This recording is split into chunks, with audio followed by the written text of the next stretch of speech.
দেশব্যাপী ধর্ষণের প্রতিবাদে দর্শনা সরকারি কলেজ ছাত্রদলের মানববন্ধন কর্মসূচি পালিত। মোহাম্মদ মুনাইম হোসেনের প্রতিবেদনে সাথে থাকছি আমি তাবাসসুম তনায়া।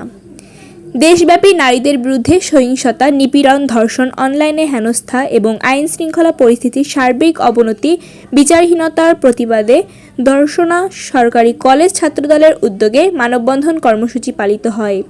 উক্ত কর্মসূচিতে দর্শনা সরকারি কলেজ ছাত্রদলের আহ্বায়ক ফজলুর রহমানের সভাপতিত্বে এবং বিপ্লবী সদস্য সচিব পলাশ আহমেদের সঞ্চালনায় উপস্থিত ছিলেন দর্শনা পৌর স্বেচ্ছাসেবক দলের সদস্য সচিব রাশেদ আহমেদ, সাবেক ছাত্রনেতা ও থানা যুবদলের বিপ্লবী সদস্য রাশেদ আহমেদ সজীব, দর্শনা থানা ছাত্রদলের যুগ্ম আহ্বায়ক রয়েল ইসলাম লিওন, দর্শনা সরকারি কলেজ ছাত্রদলের যুগ্ম আহ্বায়ক শাফায়েত জামিল পাপ্পু, আব্বাস উদ্দিন, অন্যতম সদস্য শোয়েব খান, ছাত্র জনতা আব্দুল হাই, আমিন হাসান, মুশফিকুর রহমান সাইফ, নাফিস ইকবাল, ফারুক হোসেন, ইব্রাহিম, রিফাত সহ ছাত্রদলের নেতৃবৃন্দ।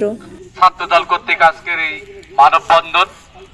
মানববন্ধনে উপস্থিত আছেন দর্শনা সরকারি কলেজ ছাত্রদলের বিপ্লবী আহ্বায়ক ফজলুর রহমান, সঞ্চালনা করছেন প্রিয় ছোট ভাই দর্শনা সরকারি কলেজ ছাত্রদলের বিপ্লবী সদস্য সচিব পলাশ হোসেন।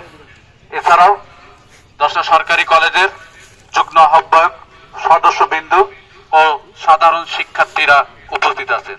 সকলকে জানাচ্ছি দর্শনা থানা ছাত্র দলের পক্ষ থেকে রক্তিম শুভেচ্ছা। আসসালামু আলাইকুম।